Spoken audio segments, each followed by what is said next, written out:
Salut tout le monde, j'espère que vous allez bien. En ce qui me concerne, ça va plutôt pas mal. Alors comme d'habitude, on s'abonne, on met les petits pouces, ça sera gentil de votre part. Tout doucement, on arrive à 800, il en manque encore une quinzaine je crois.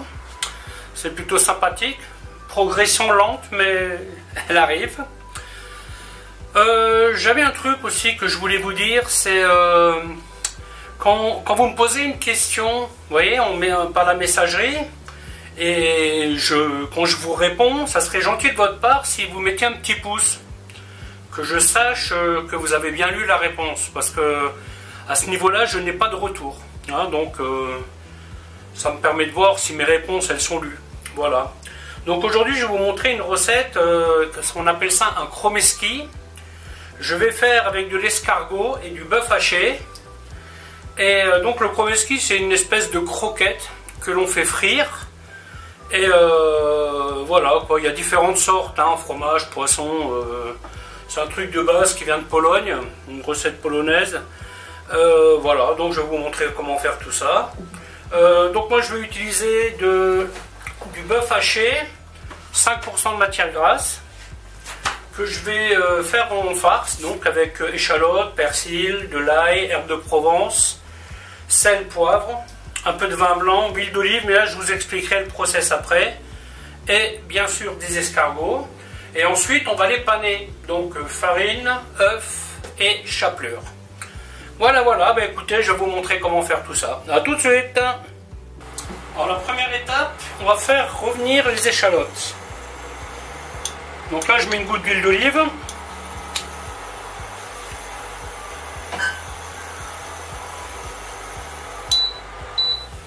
C'est mieux de faire comme ça parce que ça cuit assez rapidement les chromeski. Donc si vous mettez de l'échalote crue, elle risque d'être trop croquante.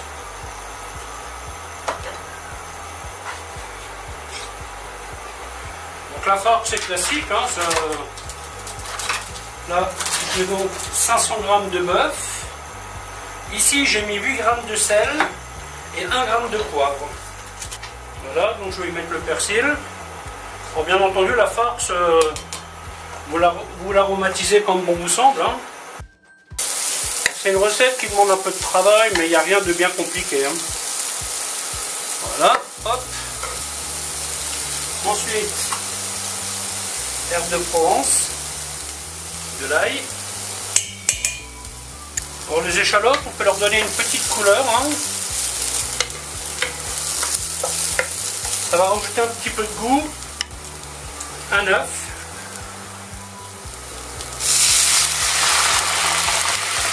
une goutte de vin blanc que je vais faire réduire à sec.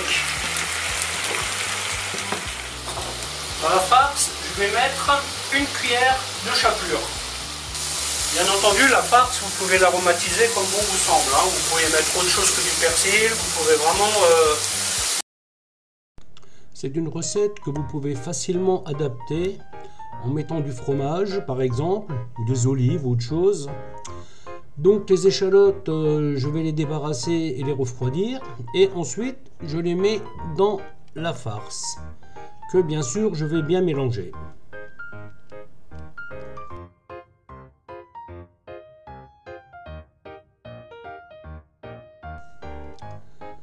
Donc on prépare la farine. Et on va commencer à façonner les chromeski. Pour ce faire, j'utilise une cuillère à glace, je fais une boule. Ensuite, je glisse un escargot à l'intérieur et je ferme. Comme ça, toutes les boules seront exactement de la même taille. Les escargots, je vous conseille de bien les laver quand vous les sortez de la boîte, car parfois il y a des petites coquilles qui restent. Pensez à peser le sel et le poivre. 8 à 10 grammes de sel au kilo, c'est ce que je fais là, et 2 à 3 grammes de poivre au kilo. Vous pouvez faire entre 10 et 15, mais je trouve que 15 c'est un petit peu trop salé, vaut mieux mettre un petit peu moins de sel.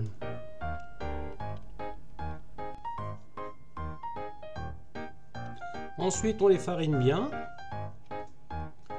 On en profite pour les refaçonner un peu. Et nous allons passer au reste de la panade. Donc classique, hein. Œuf et chapelure. Pressez-les bien, n'ayez pas peur. Donc d'abord dans la chapelure, non, d'abord dans l'œuf et ensuite dans la chapelure.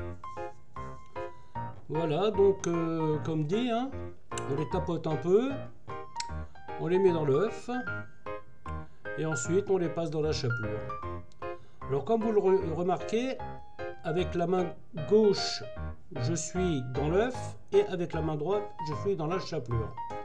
Ça évite de faire un gros pâté, même si il y a toujours un peu de pâte qui va rester collée au doigt, ça c'est inévitable, mais vous limitez un peu la casse.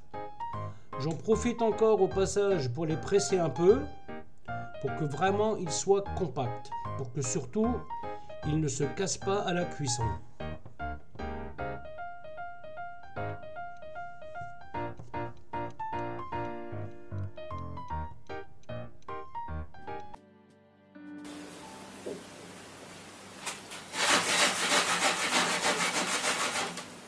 Voilà, maintenant on passe à la cuisson. Je vais encore les presser un peu, vous voyez, avec la chapelure. Bon, par contre là, ça aurait été mieux que je me lave d'abord les mains. Des fois on va aller trop vite et puis on perd du temps. Hein. Donc voilà. Voilà, le moment est venu de lancer la cuisson. Donc là je mets l'huile à chauffer. Alors concernant cette huile, c'est de l'huile de friteuse où je n'ai fait que des frites. Parce que dans mon huile à friteuse, je ne fais que des frites. Et au bout de quelques fois, ben évidemment, l'huile elle est plus bonne pour faire des frites. Hein. Alors plutôt que de la jeter, moi ce que je fais, ben, quand je dois faire par exemple des fritures comme ça, ou du poisson frit, ou des nems, ou peu importe, autre que frites, eh bien, je récupère cette huile que je passe à travers une étamine. Et bon, bien entendu, ça sera sa dernière utilisation. Hein. Le reste de chapelure, vous voyez, je prends ma petite passoire. Comme ça, tous les gros morceaux, ils sont là. Et du coup, je limite le gaspillage. Ça a l'air de rien, cette petite chapelure, mais c'est quand même un peu de travail. Hein, donc, autant ne pas la gaspiller.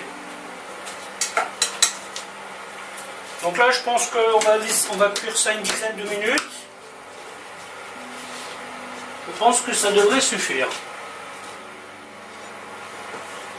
Quand vous travaillez avec une friteuse, prenez l'habitude d'avoir toujours un couvercle à côté.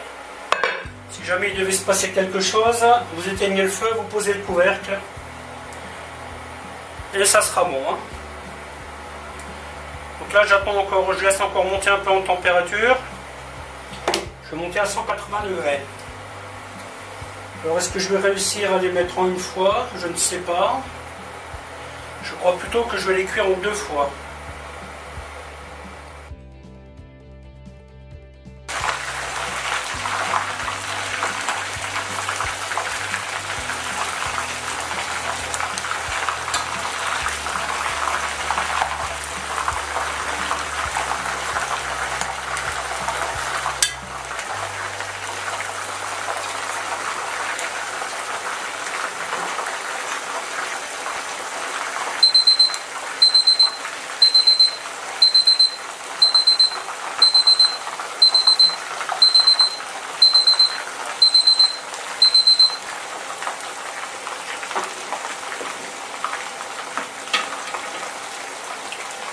Parce qu'il faut bien une dizaine de minutes. Hein.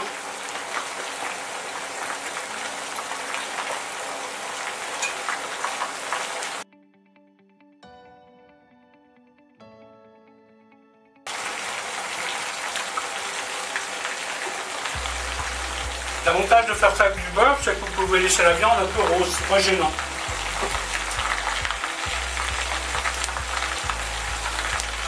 En tout cas, c'est bien bon. Voilà, la vidéo va s'arrêter là, en espérant qu'elle vous aura plu. Alors je vous dis à bientôt pour une autre recette. Bye bye.